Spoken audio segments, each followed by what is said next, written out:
or getting blinded by that light. We're just really happy that you took the time to come to a very important subject. I'm really pleased that Ashley would be here from the University of Minnesota. We have known Ashley for the last 5 years, and she's worked with a research group there. I think the importance that she's going to talk about today is something that I don't believe we give enough credit or weight to. I think there needs to be more credit given to the health benefits, particularly for the brain, of exercise. And so I'm really happy that Ashley's going to fill us in. And Ashley, if you would fill in any other background on yourself you'd like to share, but it's just a wonderful thing that we have the opportunity for this today. Thank you, Ashley. Thank you. I'm going to turn this on. Can you hear me? Do not touch. Can you hear me okay? I don't know if the mic is on. I can talk loud. I can talk loud. I can try.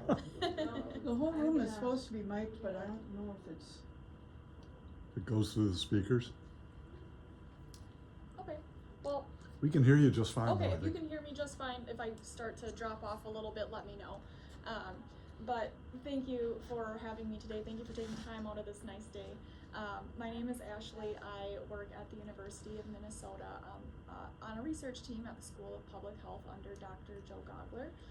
My background is in exercise and fitness, kinesiology specifically, and I have a graduate degree in public health, along with a certification with the American College of Sports Medicine as an exercise physiologist, which just means that I can think about exercises, health benefits related to health conditions as well. So that is my background. I am a Wisconsinite, came over here for school. I've been working with Joe ever since then. And that's kind of where my interest in healthy aging overall started to align with brain health and cognition. So this is one of my favorite parts of my job. While I do some research coordination, I also do some community events, and whether that's hosting conferences or coming out and speaking, it's been really fun, and this allows me to tie a little bit of my exercise background into public health and brain health. So with that, it sounds like we have some mic here, so that's good. We are going to talk about exercise today, but I just want to say that you can use whatever word works for you. So if you don't maybe associate with exercise positively, we can think about movement, we can think about physical activity, something that you might be able to relate to. But with that being said, I'd like us to jump into a word cloud activity. I'm gonna see if I can get it working on the screen here, so bear with me.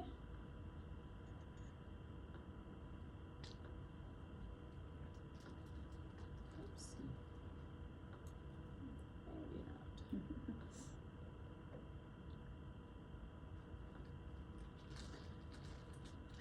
Okay. Yeah, there you go. Well, maybe. Okay, there we are. Sorry about that. So, all together now, I'd like us to just think about some words that come to mind when we think about exercise. So this can be when you think about exercise, physical activity, movement. Feel free to shout them out. I'm gonna go ahead and type them in, and if all works well, we'll see them show on the screen here. So, I can start. When I think about exercise or physical activity, I think about sweat, because that's typically something that happens when I do physical activity. Anyone else? Heart rate. Ignore my spelling errors, please. Circulation. Okay. Feel free to keep them coming. Hard work.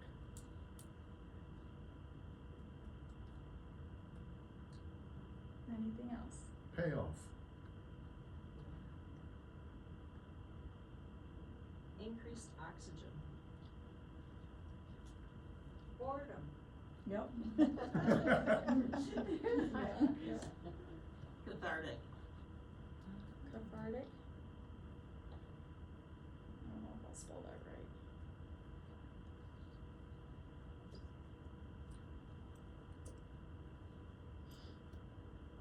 Anything else? Balance.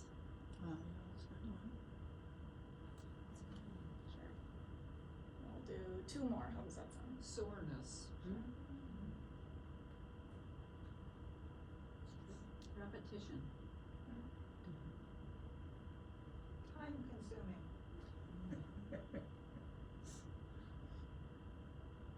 You do the really positive ones.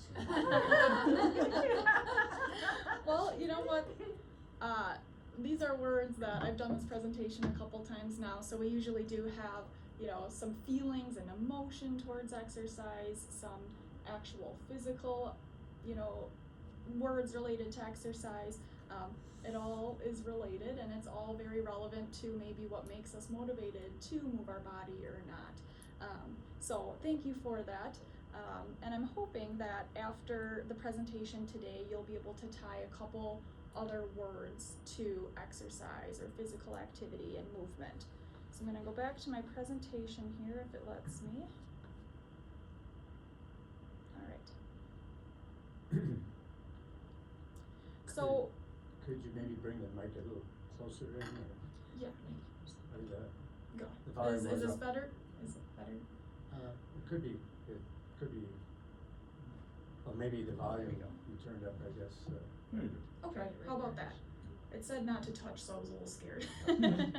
Okay. That's better. So a couple other words that I'd like us to take away from today's presentation related to exercise is firstly, independence. So thinking about the idea of increasing your ability to age in place, age at home, maintaining your independence for as long as possible. I'd like to think about investment related to exercise and physical activity. Exercise is a form of investing in your future self. A lot of us probably did that through retirement and things like that. And this is another way to continue to invest in yourself. And it's really never too late to invest in yourself. I'd also like you to take away growth related to exercise. Specifically, we'll talk about brain plasticity, which is the idea of the brain to change throughout life due to outside environmental factors like exercise. And the fourth word I'd like you to take away from today is memory. So this is related to that idea of brain plasticity, and we'll talk a little bit more about a part of the brain called the hippocampus, and this is where our memories are retained and formed, so an important part of the brain. So as I mentioned in my introduction, I do work for a research team that is specific to Alzheimer's disease, caregiving, and dementia. So the presentation is going to take kind of that lens when looking at exercise, so thinking about memory as kind of a guiding topic for today. And just broadly, I want to set the stage here so that we kind of have a similar, you know, brief understanding. But dementia itself is an umbrella term, so it's not a disease itself. It has many different symptoms that describe dementia, so that could be memory loss, impaired judgment, personality changes. But under that umbrella of dementia are those diseases that you may hear of more commonly. Alzheimer's disease, the most common form of dementia. There's a couple others listed there: vascular dementia, frontal temporal. You know, while dementia is a brain disease, it really is intimately related to the health of your body. So it does tie in nicely today to exercise, brain health, body health, and tying in memory. So just a visual here, the red highlighted part is the hippocampus. So this is the part of the brain again that is important for memory creation, retention, and we'll talk about this part of the brain many times today. Before we get into the rest of the presentation, I'd like to just let you know what's coming your way. We'll start with a little bit of history, so why we're even talking about this today. We'll move into the human brain and exercise. We'll talk a little bit about when it's too late to start, if it's too late to start. And I'll share with you some exercise tips and tricks, and leave you with some community resources as well. And of course, we'll have some time for Q&A also. All right, so starting with that history, dating back to the 1960s, it was believed that the brain doesn't change much more than, it does after birth. Kind of have what you have. And this is related to that idea of brain growth or brain plasticity that we mentioned. Dr. Miriam C. Diamond kind of wanted to question that and challenge that and see, does the brain change? And she did that through an experiment with rats. So she raised some rats in two different environments. You can see environment A up at the top is our unenriched environment. So it's a smaller space. The rats had food and water changed out, but that's really all there was to it.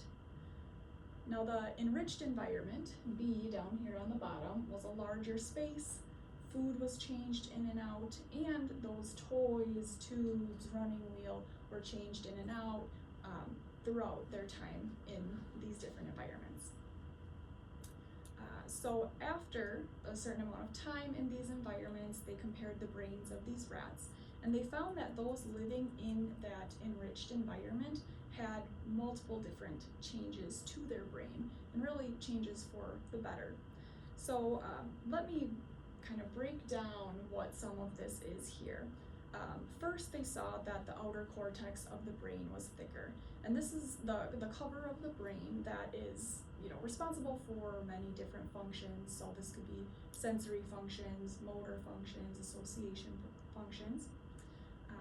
Number two, the neurotransmitter levels in the brain increased. So these are the chemicals in our brain that communicate to our body how we're feeling, such as serotonin, one of your mood neurotransmitters, dopamine, a pleasure neurotransmitter. Number three, they saw that there were increased synapses. So this is where the communication between those neurons in number two and the body happen. So you can assume, more neurotransmitters, more synapses, better communication from the brain to the body. Number four is angiogenesis. So this is the creation of more blood vessels in the brain. So blood vessels carry oxygen to the brain, and I think someone had mentioned oxygen in our word cloud earlier, but what might be surprising to some of you is that the brain is actually the largest user of oxygen in the body. So some might assume it's the lungs, but blood carrying oxygen to the brain is really important. Number five is increased growth factors. So growth factors do many different things, but for today we'll specifically talk about how they help to stimulate cell growth, specifically in the hippocampus, so that part of the brain with memory retention and creation. And then we have hippocampal neurogenesis. So this is a fancy way of saying new cells in the brain, again related to, did I skip growth factors? I'm sorry. Hippocampal neurogenesis is related to those increased growth factors. So again, increased cells in that part of the brain. So overall, again, all good things that we saw in the brain with these rats who were raised in the enriched environment. So the next step then was to think about what specifically caused these changes in the rats. So they were in this environment. Does anybody have an idea as to what specifically may have caused those changes? More stimulus. More stimulus? Physical activity. Physical activity. Yeah, so out of all the things that were in that enriched environment, the only thing that was needed to create all of those same changes in the rat's brain was the running wheel. So we can conclude that exercise is what changed the brain, and specifically birth of those hippocampal cells in the hippocampus. So they wanted to remember running on the wheel. Yeah, that's one thing that they actually like to do. So, and while this was research on rats, it does translate to us larger, less hairy mammals. And I'd like to talk a little bit now about how exercise affects us. So we'll talk about how it affects us immediately, long-term, and preventatively. So this is your immediate effects right after a bout of exercise, and this is for anyone who may be exercising for the first time in a couple years, or someone who is a consistent exerciser. You see these effects right after a bout of exercise. So this is getting your heart rate up, a little labored breathing, physical activity, movement, however you want to call it. So you're going to see that your mood is boosted, your anxiety and depression decrease, and these are partially due to the neurochemicals that are mentioned earlier, those neurochemicals that are released in the brain, that your brain actually start to crave and want more of. So good chemicals that are being released and stay elevated in the brain for a period of time after exercise. Number 2 is the ability to focus and pay attention increases. So I know one thing that was important for me in college was a lot of my friends would go pull an all-nighter studying, but for me it was so beneficial to make sure I was getting in some form of exercise, and then I can go study. I'm able to pay attention, I'm able to remember things a little bit better. So thinking about, when you have extended periods of time where you might have to focus, like today, maybe you went for a walk before, maybe not, but increased ability to focus. And thirdly here is improved reaction time. So just kind of a fun fact there. Long-term effects here. So thinking about people who consistently exercise and become consistent exercisers, or just consistent movers. So they're integrating movement into their life more than you may be now. We see these long-term effects, including an increased exercise motivation. So this is kind of the idea of a body in motion stays in motion. Your body starts to crave those neurochemicals that are released, and it actually makes you want to move more. We see an increased body attitude, or a more positive body attitude. So this is the way that someone feels about themselves. You tend to feel more positively towards yourself. Number 3 here, improved recognition memory. So this is related to those hippocampal cells. Recognition memory is when we recognize someone that we know. So we might be at the grocery store and recognize someone from church, things like that, or be out and about and recognize someone from work. And number 4, positive affect, meaning that a person experiences a more positive mood more often. So that's why it's really important to think about exercise long-term, related to a lot of different medical diagnoses like depression and things like that, a non-pharmaceutical way to hopefully treat or at least boost mood overall. I want to talk about the preventative effects. So this is going back to those 4 words at the beginning, relating to investment in yourself.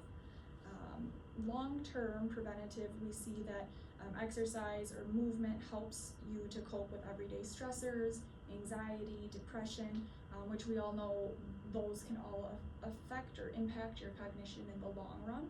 Being in a state of constant stress, constant anxiety is never a good thing. Number 2, we see an increased hippocampal volume, so going back to that hippocampus, a larger, fluffier hippocampus, more cells in there.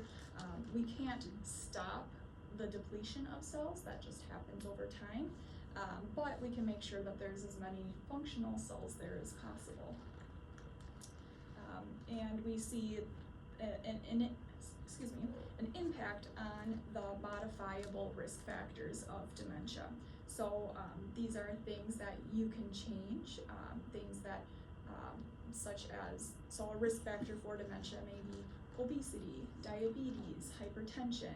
We know that exercise is something that can lower your risk for all of those, which can then lower your risk for dementia as well. Overall, I like to say, we think about exercise or movement related to heart health a lot. That's where we hear about it. It's safe to say that what's good for the heart is also good for the brain. So if that is a motivating factor as well. So we see that really overall, as soon as a person begins to live actively, whether it's right out the door, right after your first bout of exercise, whether it's down the road, we do see benefits. So benefits for yourself, for your own goals, for your family, thinking about things outside of even just yourself. So when is it too late? You might be listening today and thinking, this is great, I'll share this information, I'll pass it along, but it's too late for me. Maybe you're not thinking that, but I'm here to say that it's never too late. As we had just talked about, there are immediate effects. So again, as soon as someone does a bout of exercise, but research also shows that neurogenesis, which is that creation of those new brain cells, continues into the 8th, 9th, and 10th decades of your life. So the brain is actually always changing and always has that ability to change. So let's see here. In another study, interestingly enough, a study that spanned 44 years, so following the same people over 44 years, those who were considered highly physically active, so they participated in the recommended amount of physical activity, perhaps at a higher intensity, over those 45 years, and this was in midlife, so these individuals were between the ages of about 30 to 60, and they were found to have delayed dementia onset by about 9.5 years compared to those who were not physically active. In that same study, those who were considered a medium fitness level, so still physically active, maybe not quite as often or not quite as intense of an exerciser, they delayed dementia onset by as much as 5 years. So for those of us who maybe know someone with Alzheimer's disease or know someone with another cognitive impairment, we know that that can be a very long journey, right? So delaying by any amount of time really is a huge thing to think about. And we find that overall, the evidence does show that physical activity across the lifespan is associated with decreasing cognitive decline by as much as 40%. So this is me saying that who's awesome, you are, and we can all start moving a little bit more. I think that that's something we can all probably do. That's a quick question. Sure. So the decreasing cognitive decline isn't just about postponing the onset of dementia, it's also about reducing the severity of the decline? Yeah, so I think, when it does start? yeah, it probably depends on the diagnosis and probably maybe the genetics that came with it, but I think that it decreasing cognitive decline, let's see, I guess your risk of cognitive decline, did that answer your question? Go ahead. So what level of exercise must a person do to decrease the cognitive decline by 40%? How long and how many times a week? Sure. So the question was how much exercise is needed to see these results, and that's actually the second part of the presentation, so we'll get to that, okay? All right. So actually, with that being said, we are about halfway through, not quite here, but I'd like to just do a very brief movement break with us. Research shows that sitting for as much as 30 minutes at a time can start to starve the brain from oxygen. So we'll just do some very quick stretches together. We can stay seated. You don't have to participate if you'd like. This should take about 2 minutes or so, all right? So I'll grab a chair here and then feel free to just follow along, copy me as I do, but I just like to do some movements starting at our ankles, and we'll work our way up and we'll work our way back down. So we can just start with some simple little heel raises coming up to our toes. And these are all things that we can do, right? Watching TV or sitting at a presentation. All right, I'll do some leg kicks out in front. Watch your neighbors.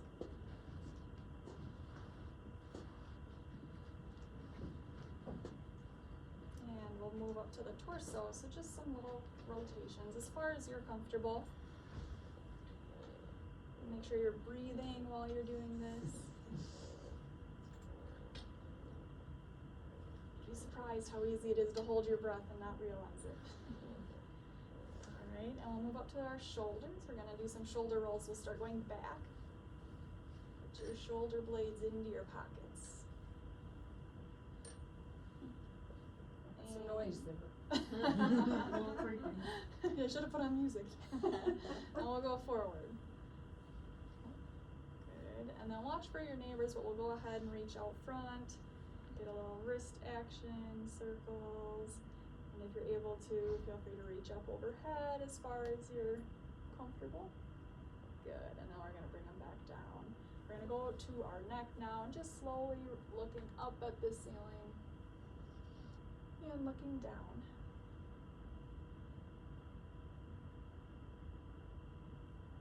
And we'll do that a couple more times, nice and slow.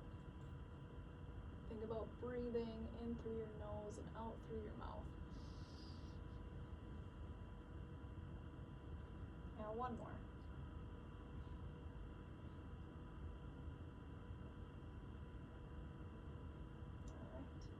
Alright, wiggle it out.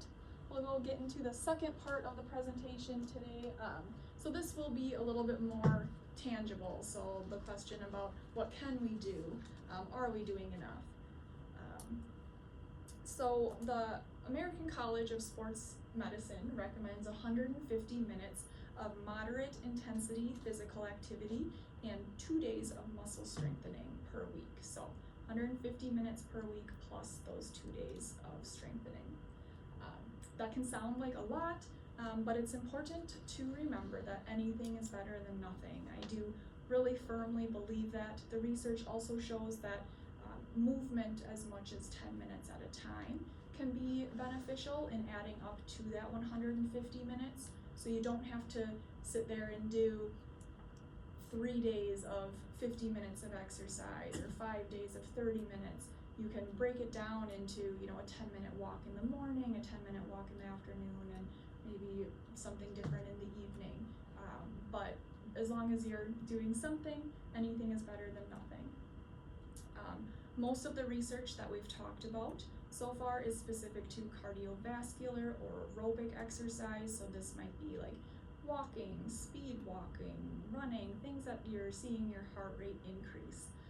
But it's important to add in additional types of exercises. So these would be creating a multi-component exercise. So that could be cardio with strength, with flexibility, with balance exercises. It's important to keep the body guessing what you're doing, and using multi-component exercises helps to also minimize your risk of injury as we age. And that relates back to one of those key words, keeping us independent, right? Because we know that as we age, injury becomes more common, falls become more common. One of my sources actually said that, let's see if I have it written down here.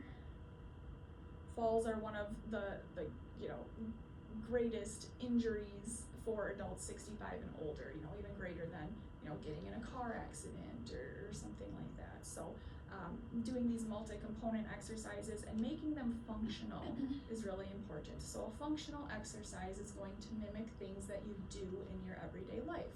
So this could be a squat, getting in and out of a chair, or doing, a shoulder press is similar to maybe grabbing out a grocery and putting it up into the cabinet. Or maybe you have a little grandbaby at home and you're gonna hold them up overhead. Those types of movements that you're doing, that you can practice as part of exercise. One of my favorite ones is the Minnesota Nice little let me sneak by ya. So you're shuffling along, you're using balance. So incorporating balance into your physical exercise is just as important. So again, really important to maintain independence. Of course, always check in with your doctor if you're changing up your exercise routine or doing something new, just so that they're aware, and so that they can make any recommendations as well if needed. So talking about those 4 types of exercise up here, we have our endurance exercise, which could be that cardiovascular exercise. strength exercises, balance exercises, and flexibility. So I think someone had mentioned potentially boredom with exercise. Changing between these four, incorporating them together is a really good way to increase your variety of exercises, decrease boredom, and of course, you know, when you decrease boredom, you're more likely to stick to something, right? It's important to change up the routine. I mentioned keep your body guessing what you're doing, because life isn't, you know, a perfect path. You're going to slip on ice, you're going to, you know, trip over a shoe at home. So when you keep your body guessing what you're doing during your training, that reflects out into the everyday world when your body is surprised by something. And when you're doing things such as strength training and you're doing the same strength training that you've been doing for the past 5 years, your body does plateau. It does get used to what you're doing, so you need to challenge it in different ways. So some of these exercises do go across one another, so they become multi-component, right? So let's see, you know, mowing the lawn might be an endurance exercise because you're getting your heart rate up, but it might even be strength exercising because of the pushing and pulling that you're doing. So some of these do fall across multiple. On the bottom of the screen here, I have a fifth type of exercise with a question mark. I'd like to think about cognitive exercise, and an example of that could be playing pickleball. So that's, you know, a sport that my dad and I like to play together, and while we're playing pickleball, you have to think about, where am I hitting the ball? Where is the ball coming?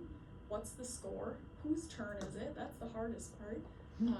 So something that is using your mind while you're also getting your heart rate up, you're changing your direction, you're using balance. So I'd like to think about, you know, maybe a fifth type of exercise that is really important to incorporate into our, you know, daily routine. I'd like to add just a couple more examples here. So when you think about endurance, you know, being able to walk up and down steps, your heart rates, you know, it doesn't take much to go up a flight or two of stairs and feel your heart rate increase, helps to maintain that. Thinking about strength, you know, that could be also for going upstairs, that could be for carrying groceries, that could be for carrying the grandchildren around. Balance, obviously preventing falls is of the utmost important as we age, so that just kind of is there itself. And flexibility. You might not think of flexibility in your everyday life all too much, but that comes into play when you're getting dressed in the morning, when you're reaching to put on a seatbelt. So still something that you know have to think about every day. Okay. So how do we know we're working at the right intensity? Intensity does matter, so that research that we had talked about mostly talked about working at a moderate to vigorous intensity, which are those the yellow and orange here in the middle.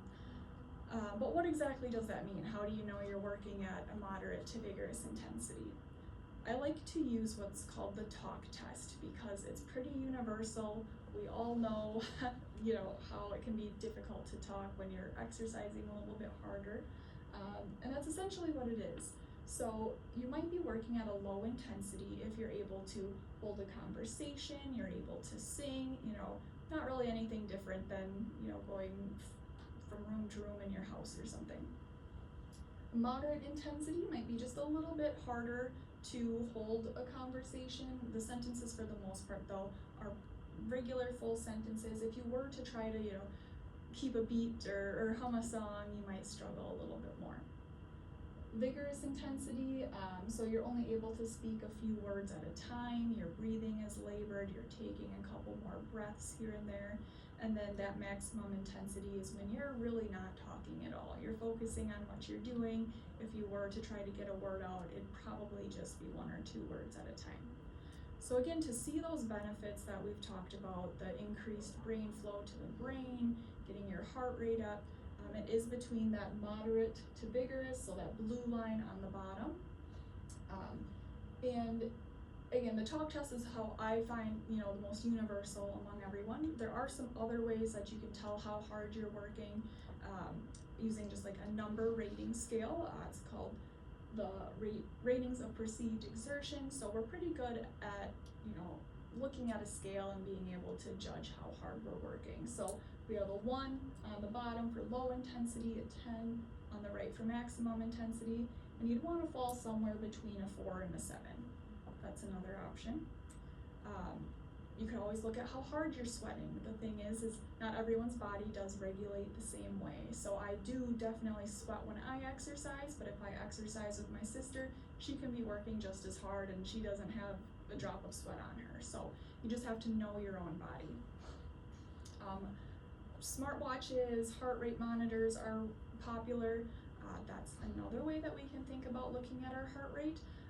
The only thing to note here is if you are on a beta blocker or medications for blood pressure, that the medication is going to do its job, so your heart rate might not be the most accurate way.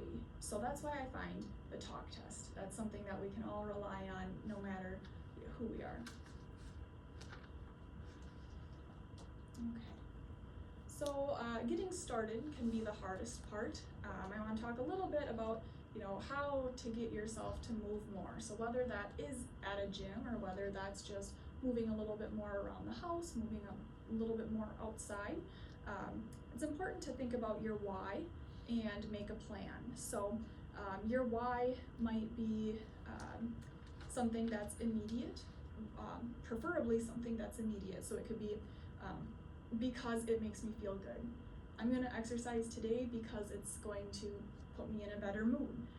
I know it's hard to get to that thought process and to, convince yourself, but thinking about that immediate effect is beneficial and thinking about long term. So I want to start to move my body today so that I can go camping with the kids next summer, or so I can go for a walk with my, neighbor, things like that. Making a plan is important, so whether that's setting yourself a reminder, maybe in the morning you have your active clothes set out so that it's gonna be the first thing you see in the morning. Maybe you even sleep in those active clothes. I've heard of people doing that. You roll right out of bed, throw the shoes on, and you're good to go. Or if you're a calendar person, just making something that you are going to attend to. Starting small is important, using your accomplishments as motivators. So especially if exercising, movement, this is new to you, think about how much you're learning each time you do a bout of exercise or you do a bout of movement, and think about the successes there and use those as motivators. A lot of times we think about our one big goal, and that's really hard to break down. So when you do look at the little things, it can be more motivating. Let's see. The mindset is important. So we know that's part of getting started being the hardest part. A lot of people do associate music with exercise and movement, and people will play music while they're being physically active. But you can actually start to think about even playing music before you're going to be physically active. So you know that you plan to go mow the lawn in a half an hour, but to help get yourself maybe in that positive mindset, you're going to start playing some of the music that you like. You're going to start to release those positive chemicals in your brain, and then start to associate that positive feeling with going and doing that movement or exercise. Let's see. You can also associate it with something that you enjoy. So again, music, as I just mentioned, maybe you have a favorite podcast or a favorite audiobook, and the only time that you listen to that podcast, the only time that you listen to that book or read that book, if you're doing a recumbent bike or something, the only time you're doing that is when you're moving. So you kind of reward yourself. I know I have a couple books that I'm really into right now, and if I were to implement this, I could multitask a little bit. And associating it with sunlight, so that's really important here. We know that We don't get days like this year round, so even in the winter, thinking about, you know, how can I make the most out of it being nice outside and being physically active at the same time. Let's see here. So keeping yourself accountable, whether that's you know, paying for a program, financial incentive, you know, as always a little bit more of an incentive to get somewhere, doing it with someone, a friend, a neighbor, a family member, so that you too can hold yourself accountable, or online communities. Those are really big nowadays, so maybe you have something unique that you want to do and you don't know someone else around you that's doing it. More than likely there's a Facebook page or some sort of blog that you'd be able to tap into to find people who are on a similar journey or people who are interested in similar things to you. And the last one here, the last resort, swish and spits. So this is the idea of tricking your brain into thinking that you have, you know, plentiful resources. So you take a sugary drink, swish it around your mouth, spit it out, and you'll get a little spike of, you know, what's the word I'm looking for? A little spike of adrenaline, yeah, you know, ready to move on with the day. So someone can give that a try and let me know how it goes. Alright, so I want to talk about some exercise programs that we might not typically think of. When you think about traditional exercise and movement, you might think about, you know, lifting weights at a gym. You might think about YMCA, something like that. But I'd like to talk about exergaming, which is technology-driven physical activity. So it requires you to be active as you're doing it. These started in places like arcades and large fitness centers, so like a YMCA. But they've really become more standard and something that we can access at home and we can use at home and in other facilities as well. Even through, you know, devices as small as our phones. So there really are accessible ways to access exergaming. You can see some examples up there, the Wii, Nintendo Switch, virtual reality, things like that. And research does show that exergaming can be associated with greater improvements in the neuronal activity, enhanced executive functions because you're, you know, moving the body, your brain's thinking about what you're clicking, what you're doing. So it's really firing all those different, you know, parts of the body that we talked about earlier. And it can also be used to think about, you know, maybe a cognitive intervention with maybe adults who may have some sort of cognitive impairment, you know, a way to continue to stimulate the brain, continue to stimulate the body. So lots of potential there. We can see an example on the screen. This is Wii bowling. Has anyone ever tried Wii bowling? Nope, one of us, yeah.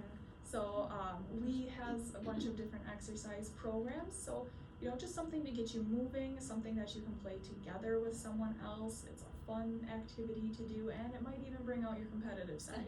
So, a couple other examples here. So this one's on, you know, just on someone's phone. It's an app that can be downloaded. Essentially, it's, you imagine a clock, and it's going to light up and give you different, you know, stepping patterns. You can make it more difficult, and instead of doing numbers, you can change it into different icons. So now you're looking for the horse, you're looking for the cow. So another way to like stimulate the mind as you're also moving. Maybe like a typical exercise program here at like a gym or a community center. We have a recumbent bike here, so a lady's sitting back on her bike, and it looks like she's biking through a city. There's other games out there where you might be able to race the person next to you, other ways to stay, you know, connected with someone. And Bingo Size is another program. It's actually like I want to say it's a 10-week workshop where you actually have a facilitator come and do a bingo and exercise program. Alright, and in another piece related to technology perhaps is thinking about brain games or brain training. So these are cognitively stimulating activities to improve, maybe your mental fitness. So cognitive tasks like speed, accuracy, coordination, attention, things like that. Research shows that brain teasers, for example, can improve mental health and sustained attention. Let's see. We also find that with number puzzles, so Sudoku. I feel like there's either a love-hate with Sudoku, but the increased number of number puzzles that you do, according to some research, may be associated with improved cognitive function. So just overall, keeping the mind busy, playing these games doesn't hurt at all. There's a lot of different ones out there, whether it's doing something, a word search, puzzles, Sudoku. Lumosity was one that was really popular for a while, and I think that that's still around, an online one. And then the Wii, while the Wii does have physical activities, it does also, you can buy games that are specifically, brain teasers, things like that. Is anyone able to spot a couple words up there? Flower, bird, Lamb. Bud. Brain. You see brain. until I pulled this in the spring.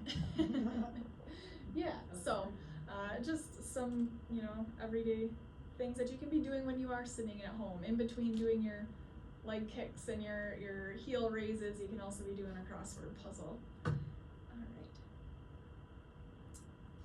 So lastly here, I want to touch on, we really talked about exercise today related to, prevention and brain health. But it's also important to think about those who may be living with memory concerns, and noting that exercise movement is still just as important for these individuals, and really it doesn't have to look much different than yours might. It is important to know one's ability level, so depending on where they might be in a cognitive decline, short bouts, so that's fine. We know that 10 minutes at a time can be just fine. Employing music, we know that that can be something that people respond to really positively. So starting it before you're gonna do some movement and continuing it into those exercises. And easy to follow steps, so making sure that you're, if needed, talking slowly, talking clearly. I believe someone who's further into cognitive decline, don't quote me on this, it's either they pick up every fourth or maybe one of every fourth or every sixth word that someone's saying. So it's really important to speak slowly and clearly. Exercise is important to manage symptoms, not only for an individual we might be talking about here, but for ourselves. So symptoms could be helping with sleep, helping with maintaining a regular bathroom schedule, heart health, motor skills. So these are all things that we want to keep regular, but is important for others as well.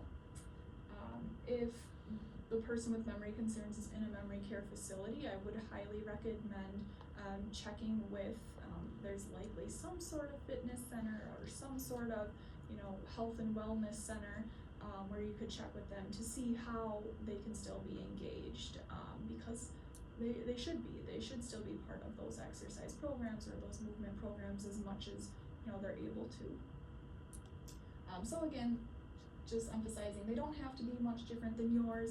It can be a time to spend together, right? Something to do together, whether it's something that's seated, whether it's something that's out and about, again, just to kind of depending on understanding their ability level. So I do want to leave us with some community resources. These are links, so when I share a PDF, they are clickable, but there's nothing a simple Google search can't do as well. A lot of these are free and available online even. Some of them you can access right at your home without having to leave. But whether you prefer to move on your own, you can do that. Whether you prefer to have a class and something to keep you accountable, those are available too. And I believe there's even some resources here, just when you need ideas as to like, what can I be doing? It doesn't have to be at a gym. Some of these resources can help with that too. So I want to tie back to those 4 words again: independence, investment, growth, and memory. And hopefully you can see how those words tie into movement and exercise and integrating that a little bit more into our life today. That does bring me to the end of our brain health and exercise piece of the presentation. I did also include just a couple slides about the research team that I work on and some of our ongoing research. I won't talk all too much about it, but if you need any more information, you can always reach out to me afterwards. So again, I do work on the Families and Long-Term Care Research Team under Dr. Joseph Gogler. We have research, we do community education, we do community outreach, whether that's related to brain health and exercise, related to caregiving for someone with dementia, or related to just learning about Alzheimer's disease and dementia altogether. So community presentations, conferences. Sarah just spoke at our Caring for People with Memory Loss conference. So we do have a lot going on. This is our webpage here on the bottom. You can meet the team, overview, you can see research that you can get involved in. And we're always happy to be a resource. So whether that's reaching out to us to see where you can find more resources, or with a question, we're happy to be that bridge. So we do have one current research study that is ongoing and we are recruiting for. I just wanted to share that information. If you are interested or know someone who might be interested, I have some contact forms up here. So those contact forms give us permission to reach out to you about the study. It doesn't enroll you in the study or anything, but happy to also be contacted at that email as well.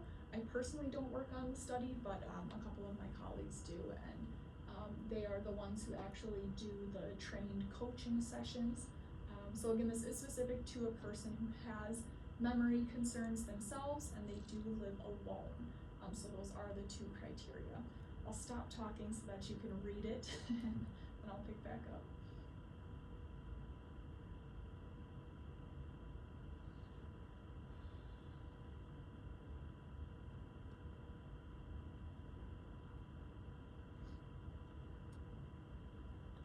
So again, this research can be done from your home. You don't have to go into the university or anything like that.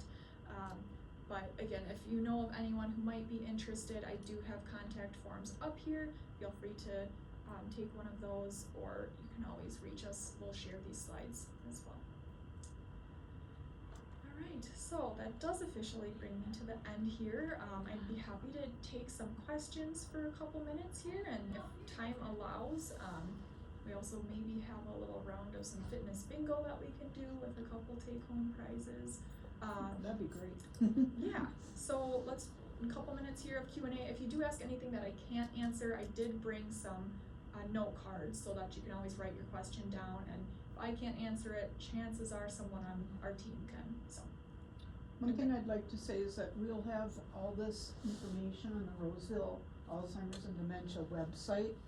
We'll have links to the different resources so that, the resources that Ashley listed, you'll be able to click on that and go to the different websites and resources to find out more about this. Good. You didn't address nutrition. How does that impact anything? Yeah, so nutrition could be its whole own presentation, right?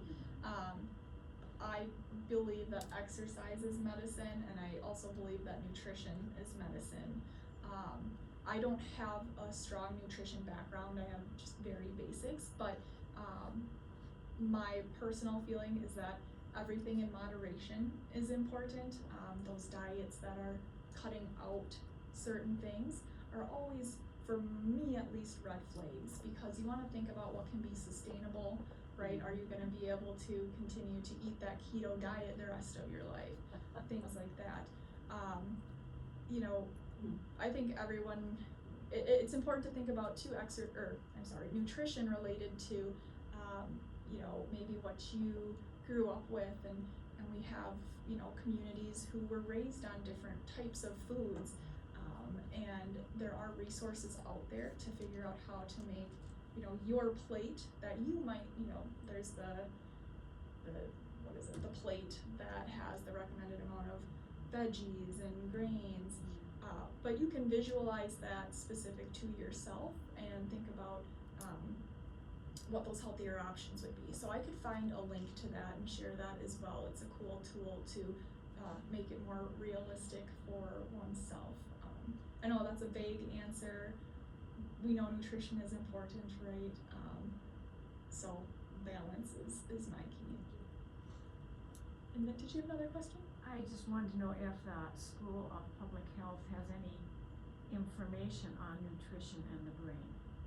Yeah, I don't know of any off the top of my head, but that would probably, I know that there's research related to it. I could look into that and share some resources as well. Yeah, we don't work closely with anyone specific to nutrition. So, a rather specific question, but it may be applicable, the situation might be applicable for other people. So, for a long time, years, I've done a good bit of my exercise on a rowing machine. And I'll start off slowly and warm up, and then I'll push myself moderately hard, and at the end I'll do a sprint, and then cool down.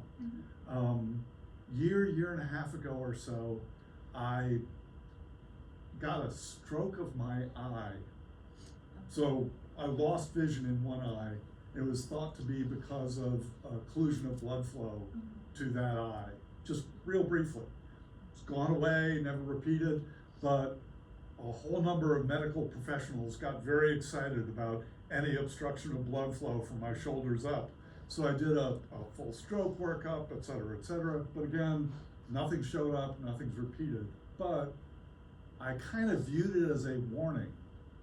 And what I've done with the rowing is to back off from the harder work and kept it at either the warm-up or slight moderate exertion. Is that appropriate to continue? Or can I go back to what I was doing before? Yeah. Safely? Yeah, safely, that's the key. Yep. I would first, you know, just double check with your doctor to see, medically want to make sure I put that out there. Of course, anything is better than nothing, so it's great that you're still out there moving, and I do think that increasing the intensity here and there, I think that would be appropriate, especially if it has been if it has been a while. Doing it to the point where you're putting a lot of stress on your body, I wouldn't go quite that far, but doing some of those, how you had mentioned, intervals where you're, at a higher intensity and then you bring it back down, let your body recover for a little bit. That might be something that you'd be able to get back to.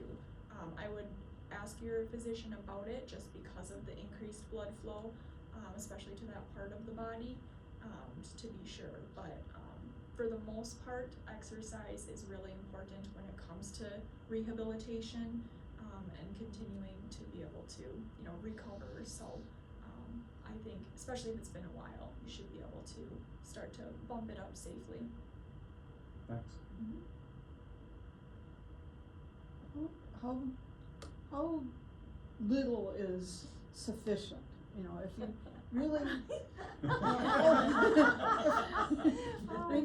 most of the things I love to do involve sitting down, using a computer, doing handwork.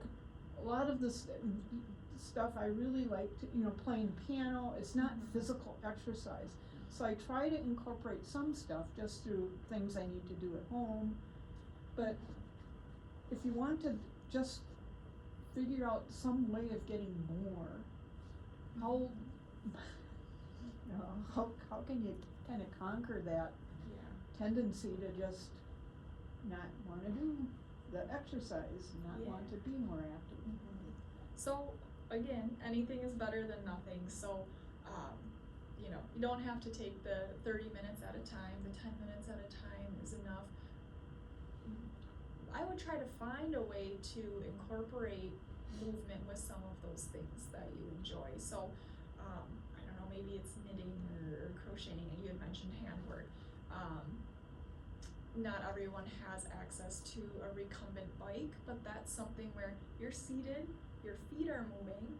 It might, you might have to find a little workaround if it's, taking up space where you might have your stuff, but that would be a way to, somehow keep the body moving while you're doing it. Thinking about incorporating, a walking pad, or even, if you like to be at your computer, figuring out a way where you can stand up and be at your computer versus being seated for super long periods of time. For playing the piano, I don't really have too many suggestions for that. Maybe a little keyboard that you can, prop up or something. You could even, put a walking pad under that and play the piano or something. But I think it's just important, even you could be brushing your teeth at night and you're working on, just some heel raises, or you're practicing balancing on one foot, you're holding on to the table and brushing your teeth. So you're still, able to do some of those simple exercises while you're doing some of your everyday things. So it doesn't have to be, people think about exercise as being something that has to be very stringent, very, I'm gonna do this movement and this movement and this movement, but it can be just little things that you tie into part of your day. So, while you're cooking food or waiting for the microwave to get done, maybe you're gonna do some, knee marches while you're waiting for that. So, making it just part of, your time when you're kind of standing and waiting or something. It's helpful things.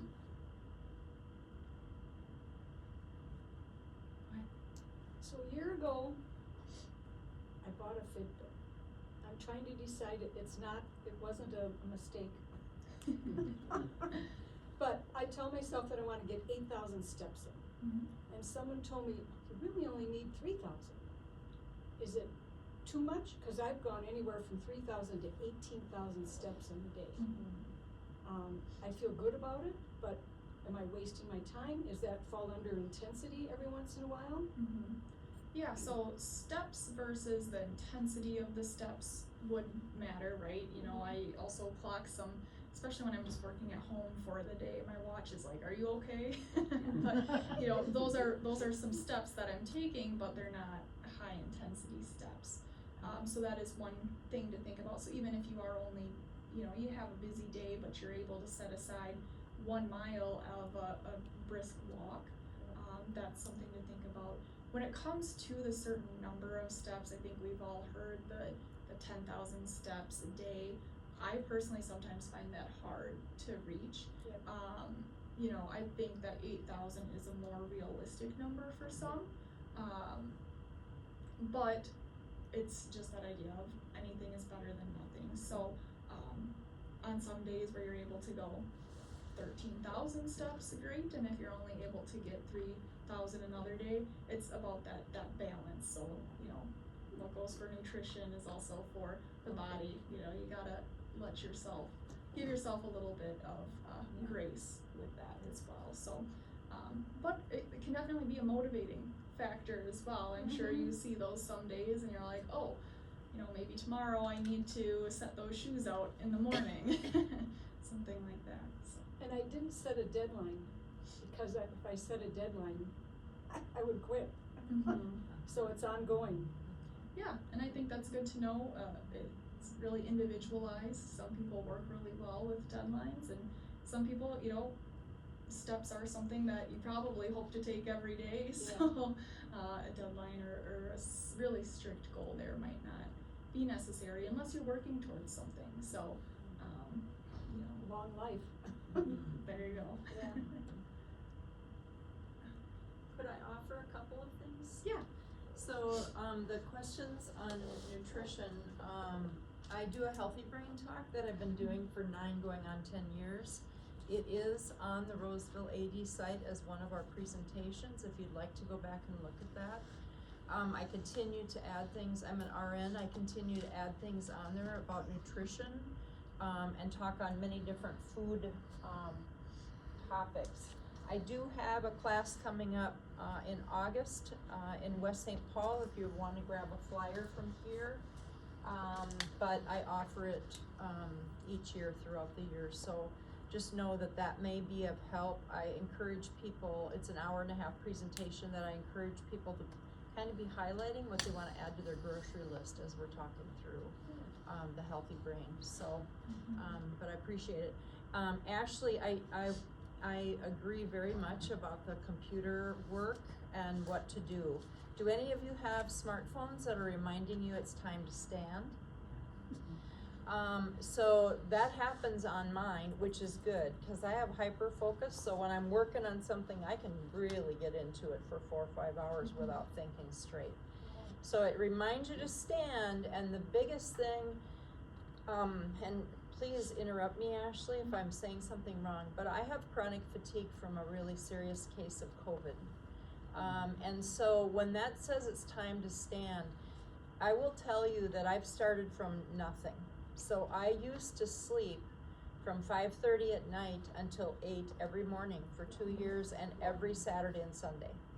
So my rehab was long to come back from, and every time I have a procedure that I have to rest for, it takes my stamina way down. So one of the things that, you know, the squats, they even have me do in a variety of ways. When I'm weak, I start by holding the counter and squat. But that's not until I've actually started to build up some stamina. Now I'm to squats without the counter, but to actually stand from your computer and go into squats.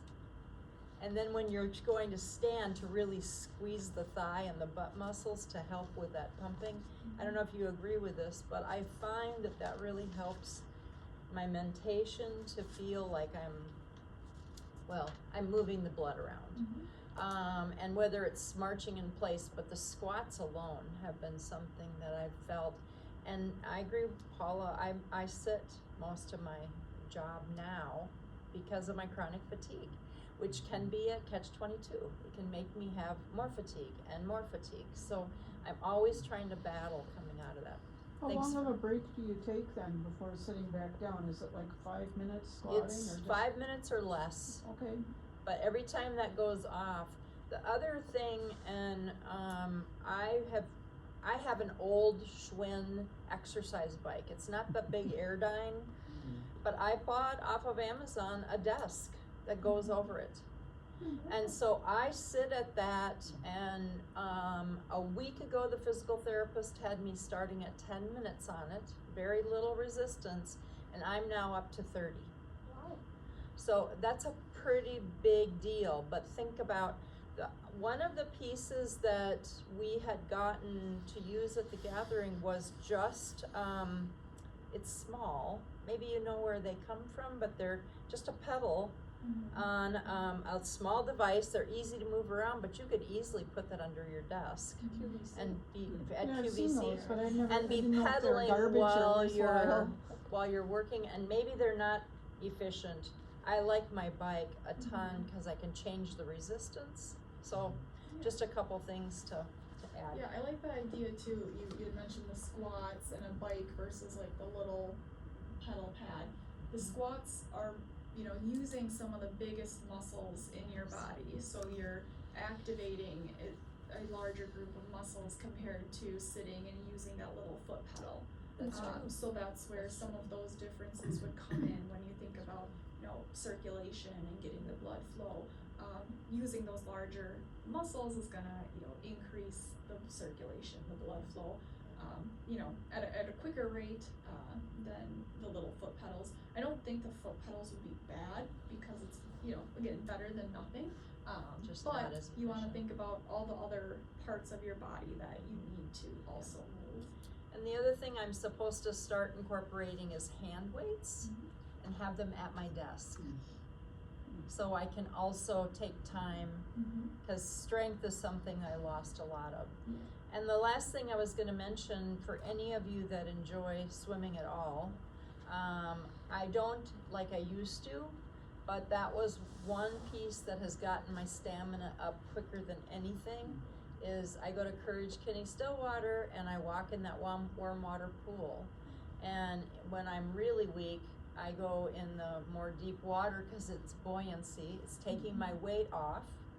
And when I'm really weak, the physical therapist will put a noodle between my legs like I'm riding a horse, and I'll go in the deep end. And we'll just be working on cross-country skiing, jumping jacks, just to, it lubricates your joints to use your joints. And I become rusty from too many years of sleep, right? So if you can add to that, Ashley, but I just thought maybe from my own experience it would help some others. Yeah, thank you for sharing that. I think water aerobics is, if you're able to access that, or a warm water pool, is great. I don't know if that's like something that's free and open to the public or not, but probably not. But that's another way too, in the winter, thinking about swimming might not be ideal, but thinking about swimming in a warm water pool might be a little more ideal, and then you're able to get out and exercise. For those who do have stiff joints or ache a little bit more, water still allows you to move and take off some of that strain on your joints.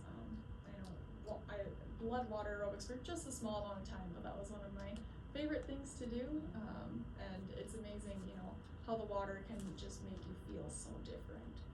So the last time I had to pay for it, when it wasn't physical therapy, it was $175 for like 10 weeks. So you could go as much as you wanted in that time. And I felt that was reasonable for me to get moving. Well, I really like the idea of getting up and squatting, not just standing up and shaking around, but actually doing the squatting. I hadn't really thought of that. Squatting, you had mentioned hand weights, but it doesn't have to be weights. It can be, soup cans from the kitchen or some water bottles. So you don't have to go out and buy stuff. So you could, do your own little curls while you're standing at the desk, some overhead things. Resistance bands are something that you can pick up at Walmart or Target and just, focus on pulling. You can do curls, you can Google, there's so many different things that you can do from the comfort of your home. And again, you don't have to put a lot of money into it to do that. I will say I do have, and I'm happy to answer more questions, and if we want to just continue conversation, that's great. I did bring an activity for us to do together, a book for someone to win, if anyone's interested in that. That sounds fun. Let's do it. Perfect. So I'm gonna incorporate, hopefully, some fitness with some bingo. Just feel free, grab wisely, but. Grab wisely. What happens when I'm passing out? It's all my fault. So if you have something, a pen is fine. Does anybody need like a marker or something? I know that with would anybody like a marker over a pen? Okay, Good. Thank you. Good. Has everybody got one? Okay. So what we're gonna do here, everyone has the same exercises on their card. I'm just gonna kind of randomly go through. You can start by crossing out your free pass in the middle. And what we're gonna do is we're gonna start with just regular bingo. So all the way across, all the way, 5 in a row, I think it is. So first person that gets that can choose between a brain stress ball, or we have a book here, The Caregiver's Guide to Dementia. And then if time allows, we'll go and get the second winner. Okay. So the other fun piece of this is that hopefully you'll learn some new exercises or some new stretches. So once we pull one of these, we'll go ahead and do a couple repetitions. If it's a strengthening movement, or if it's a stretching movement, we'll hold that stretch for a couple seconds. Of course, Please do whatever you're comfortable with. You don't have to participate in the exercise if you don't want to. All right, so the first one here is a front raise. So find that on your paper, front raise. And if you need a pen or a marker, let me know. I don't know if you don't have something hard to write on, it can be tough. So a front raise, we're going to talk about our shoulder muscles, so the anterior deltoids. So you could imagine grabbing some dumbbells, a can of soup, and we're gonna focus on just raising our arms up to about shoulder height, nice and slow, and slowly back down. So let's just do 10 of those. This is something that you could do with, again, can of soup, a water bottle. If you have a resistance band, you can step on the resistance band and bring it up. So the idea too is just nice and controlled, so slow and controlled both ways. A little extra easy when it's just body weight, but that's not always the case with exercises. We'll do 2 more. Was everyone able to find that on their sheet? Good. All right, our next one here is a bicep curl.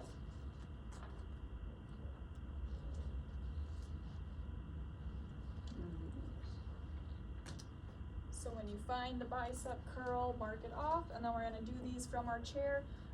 If your handles are in the way, you can kind of do a wide bicep curl or shimmy to the edge of your chair, wherever you're comfortable. We're just gonna focus on keeping those elbows tucked, and we're bringing our arms up to our shoulders and slowly back down. So again, this is another exercise. You can use a band, use some soup cans. Down, there's a couple different variations. So we're just doing a regular bicep curl. You can rotate your hands so they face in. This is a hammer curl. You can even rotate it so that they're facing away. This feels a little funny. You're gonna push down. That's called a Zoderman curl. Do 2 more of these. All right. Feel free to keep doing it if you'd like. Bent over fly is the next one.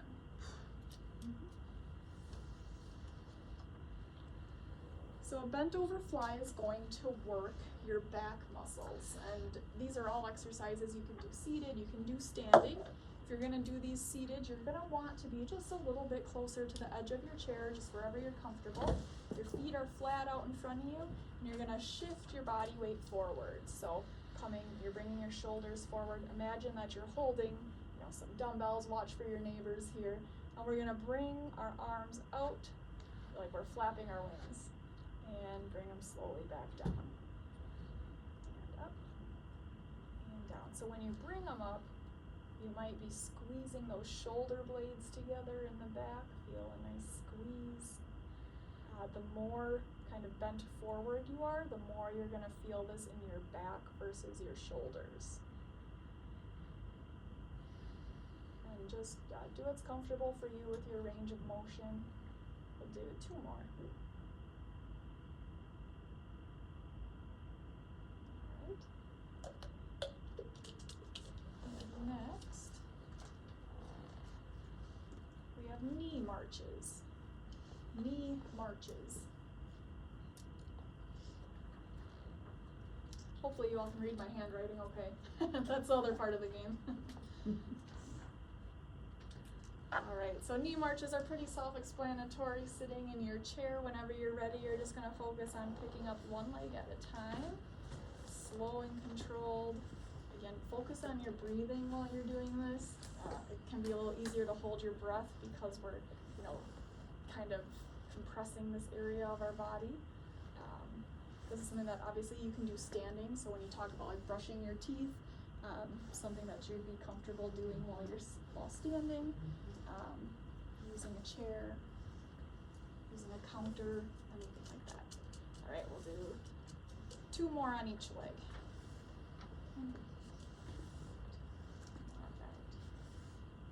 So the next one is forward bend.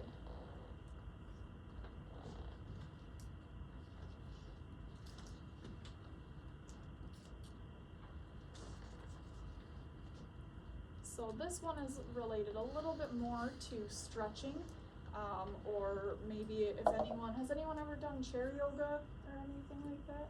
Yeah, so this might be something maybe that you've seen in chair yoga, but it's essentially just that we're bending forward, we're relaxing, you're letting the air out of your chest, and you're just reaching down to your toes. So if you want to, start it as a bigger movement and bring those arms up, take a nice inhale. And we're gonna exhale as we reach down to our toes and just kind of let it hang there. Let your head hang between the legs if comfortable. Feel free to give your head a shake. Make sure you're taking nice inhales and exhales. So it's a hold down at the bottom. Depending on how flexible you are, you might feel a little stretch in your back. We'll hold it 3 more seconds. And slowly bring it back up. Think about rolling one vertebrae at a time. Okay. If you need it, you can kind of wiggle it out. Alright, was that 5? No bingos yet?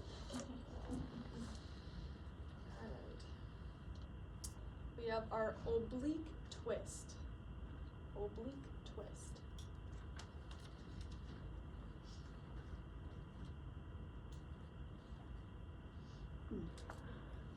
So might be here till dinner.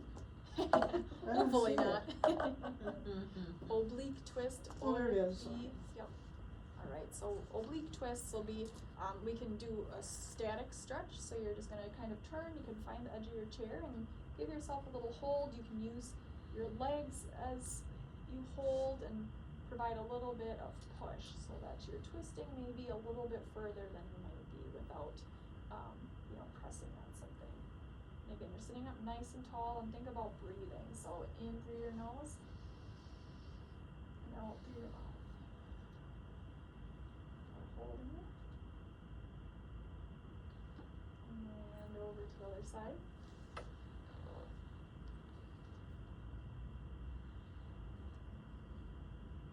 So we're treating this as a stretch. You could kind of treat it as an abdominal exercise. We'll bring it back to the middle and add, maybe a little weight as you're twisting side to side. So a couple different variations there. All right. Our next one is cat and cow.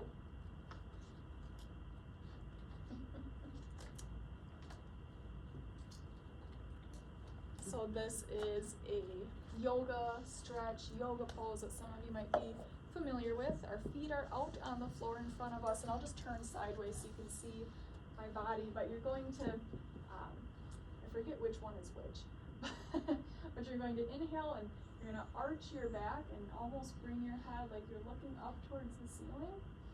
And as you exhale, you're going to round your back forward. Feel free to slide those hands down, round your back, and exhale. You're going to inhale, arch your back, bring your gaze back up towards the ceiling. And you're going to exhale, round your back down. Go ahead and do 5 of those.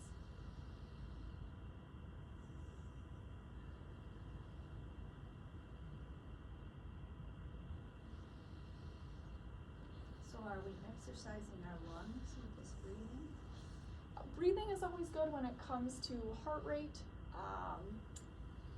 I'm sure it probably is some sort of exercise for your lungs as well, but we do it more so for, your heart rate and, if you hold your breath, you can get dizzy, things like that. So it helps for safety reasons too. Go ahead. And for me, interestingly enough, with that chronic fatigue, my autonomic nervous system has been challenged and it doesn't work well. So the very first exercises the rehab doctor had me do were all breathing. And different styles of breathing. Breathing in, holding it, breathing out. Just all different styles of breathing. So it's fascinating what breathing is tied to. It really is, yeah.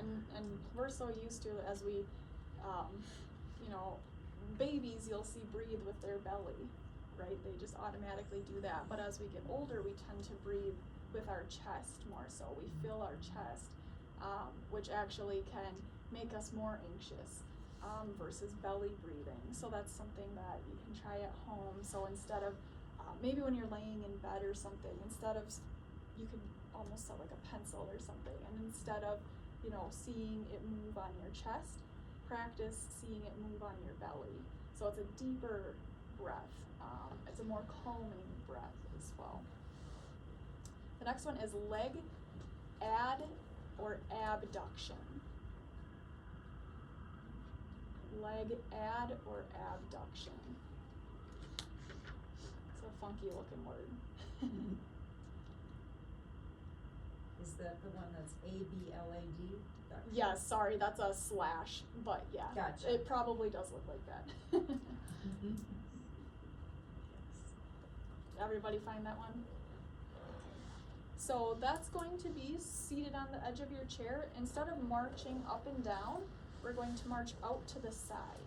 So you're stepping out to the side, together, side, together. So a leg adduction is moving your leg into the middle. Think of it as adding to the middle. An abduction, abduction, is bringing your leg out to the side, and it works those outer side muscles. So this is really 2 exercises here. And this again is something that you can just do when you're watching TV. You can make this a little bit harder by standing up, and you can practice. An adduction would be bringing it across your center here. An abduction would be bringing it out to the side. So something you can do to practice balance as well.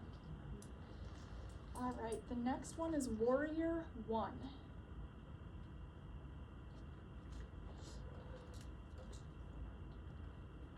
right, and this is a pretty basic yoga pose. We can do it standing, but we can also do it seated. It might be a little tough just with the handles on the chairs, so we'll just do our best. But what I'll have you do is, if everyone wants to rotate with me, say to your left, I believe, and you're going to take your right foot and you're going to rotate it out with you.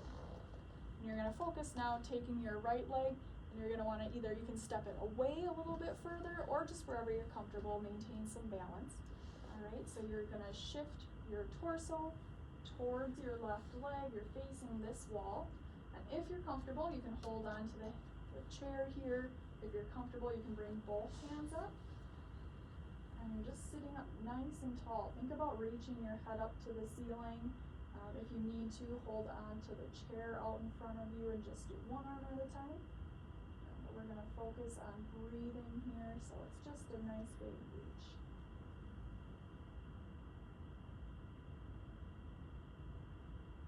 In through your nose and out through your mouth. Let's hear it. Alright, slowly bring those arms down, and then we'll bring them back to the center. Resituate yourself. Alright, is anybody close? Yep. Yeah. Alright. Oops, we have chest fly.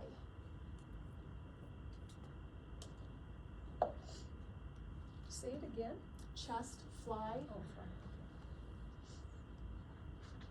Alright. So just from our seat here, we're going to bring our arms, watch for your neighbors again. So you can imagine that you're holding some weights or some sort of resistance. You're going to bring them close together, and then you're going to open them back up. Typically, if you see this like at a gym, you'd be holding on to a machine, and the resistance is coming from behind you. You're really pulling and squeezing those chest muscles. Because of the angle that we're sitting in right now, you may feel this a little bit more in your shoulders, but that's just because we don't have resistance, behind us at this point. We'll do 2 more.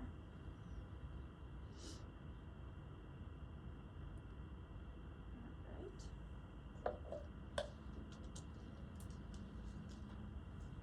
Shoulder shrug. Bingo.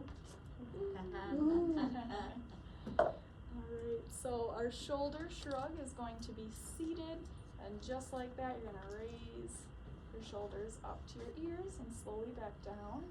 If you wanna pair this one with breathing, I like to inhale up, exhale down. So you can use this as like a calming exercise, or if you wanna strengthen, you could hold on to something a little bit heavier. And you'd actually be working your trapezius muscles, and your shoulders and neck area.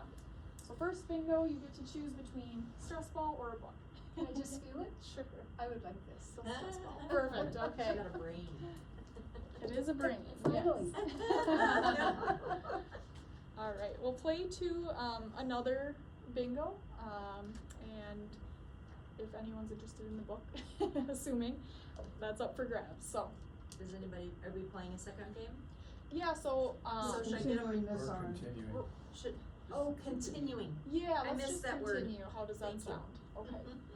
Now, do we want to do another 5? So some of you might be close, or we could switch it and we could do like 4 corners. Does anyone have a preference? I suggest we see who gets the next. Next one, Yeah. alright, I like it. Continue. That sounds good. Okay. So this is side angle pose. Side angle pose. Oh, did I put them all there? Bingo. Oh, that was quick. So what we're going to do with a side angle pose is we're just at the edge of our seat again, wherever you're comfortable. And we're focusing on rotating or angling our body.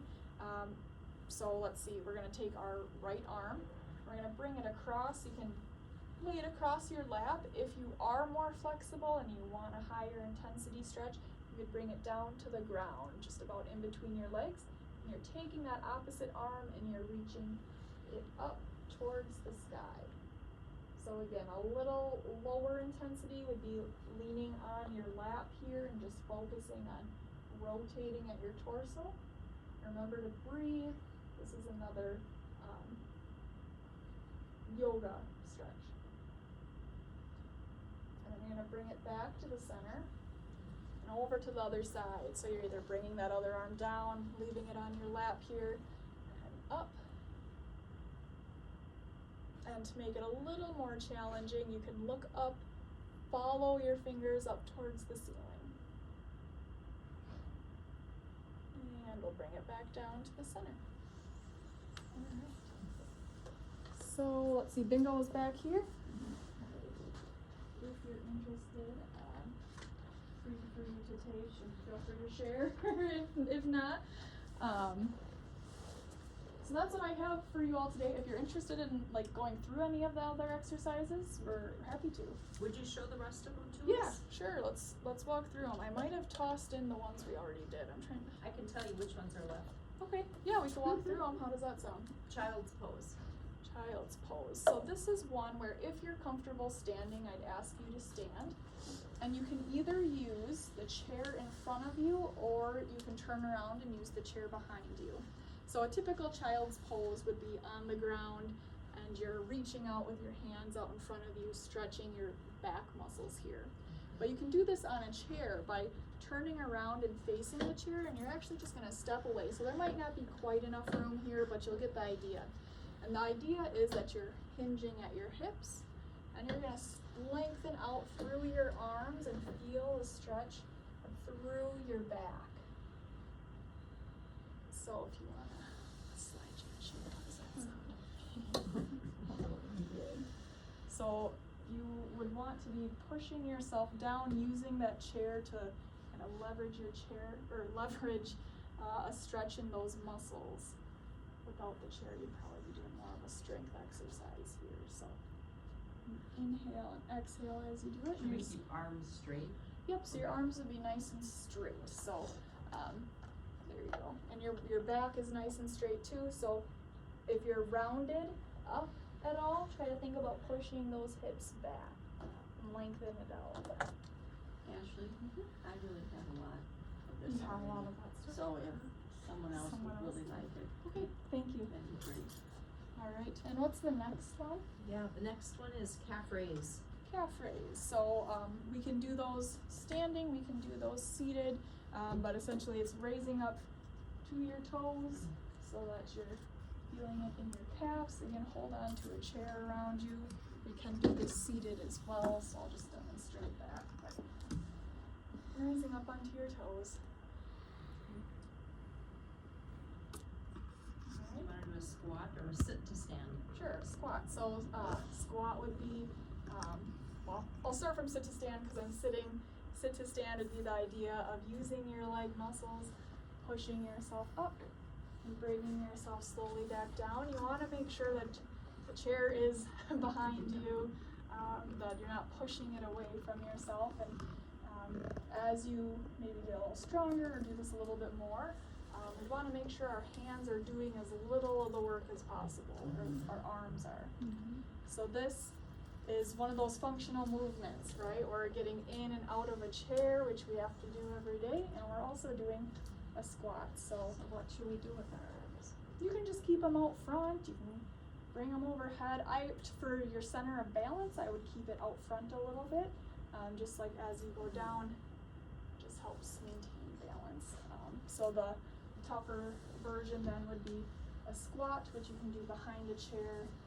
I'm just gonna lower your body down and up. Do you want to do a chest opener? Sure, so this is a stretch. We're gonna be seated.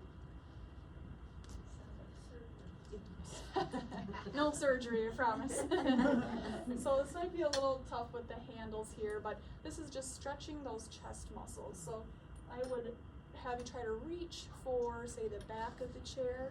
You're gonna sit up nice and tall and try to lean forward just a little bit. So you're really pulling your chest back, pulling those shoulders back. Feel a stretch across your chest, and you're breathing while you do it.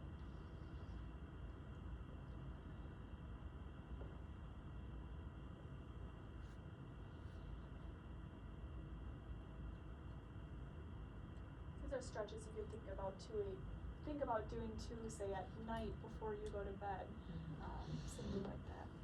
Leg extension? Leg extensions. So we did a couple of these during our stretches. We're going to just kick our leg out in front. So watch for your neighbor. This is working those quads. So one of the biggest muscle groups out in front. To make this a little bit harder, you would slow it down. Or say you have ankle weights or something that you could put on, or maybe somewhere you could attach a resistance band. Butt kick. So this would be one standing. You could maybe try to do it seated as well, but if you hold on to a chair or something around you, a butt kick is just that. So you're gonna bring it up, kick your butt. One leg at a time. Again, this is something that you could do, waiting for your food in the microwave, or That's true. brushing your teeth if you want to challenge your balance a little bit.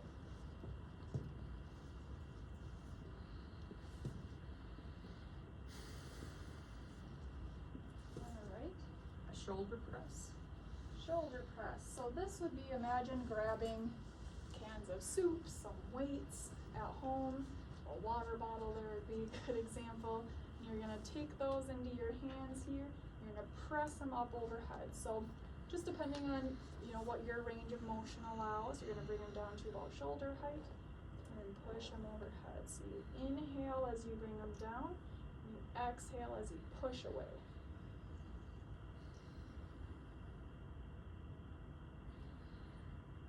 So again, this is, I think about putting away some dishes, the stuff that you don't use as often, and you keep it up high. I'll do 2 more. Alright. Triceps kickback. Tricep kickback. So the triceps are this back part of your arm here.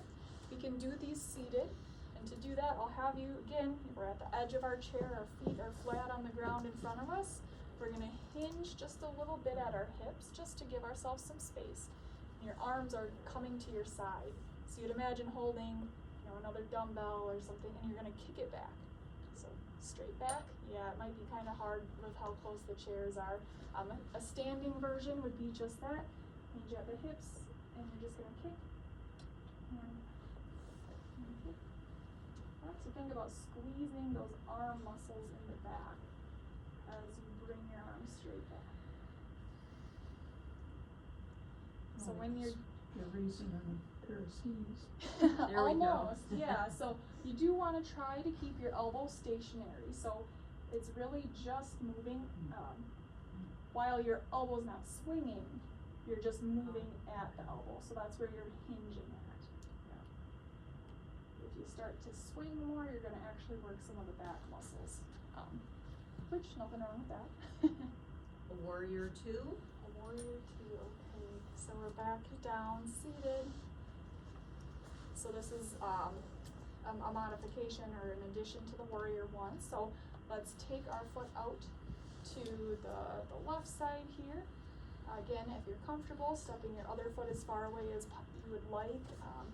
More of a stretch if you bring it back straight, but the chairs might get in the way. So we're facing the wall over here. We're gonna inhale up. This is warrior one. And then warrior two, you're gonna exhale. Bring that back arm down. Your front arm's coming down as well. So you got a nice straight line. And you're gonna look forward over your front arms. Add a little more of a stretch if you want to lean one way. Also lean. And then typically you bring it up and you go to the other side as well. Finger O's. Finger O's. So this is just something easy to do. Maintain a little bit of your fine motor skills. Do it to the beat of a song or something. Something easy. Can maybe make it a little more difficult and do it between the two hands. But something. My daughter says, "Stop tapping." Uh-oh, I'm gonna get you in trouble. Yeah. Pigeon pose. Pigeon pose. So that's another yoga pose. We're gonna stay seated. As far as you're comfortable, you're going to bring one foot up so it can come up above your knee. Otherwise, if you just add a little lift to it, that's fine as well. And then you're gonna focus on taking a breath in. And as you exhale, just folding as far forward as you're comfortable. So this should be a stretch that you feel into the back of your leg, into your glute. And if you need to lower your leg down, you can just kind of hold it in place and stretch forward as well.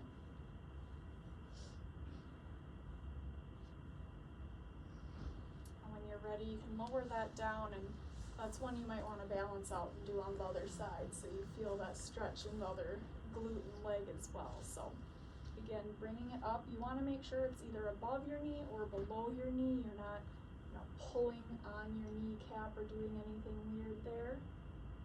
Just as far forward as you're comfortable. I don't even have to go far and I feel it stretch. Guess I need to stretch more. Stiff. I have ankle circles as the last one. Alright, ankle circles, easy enough. So that's, pick one foot, we're gonna circle it around. Go, clockwise and counterclockwise, do a couple each way. I've also heard of writing the alphabet, so making the letters and switching sides. So this is another one that you could do standing, or hold on to a counter, rotate your ankle.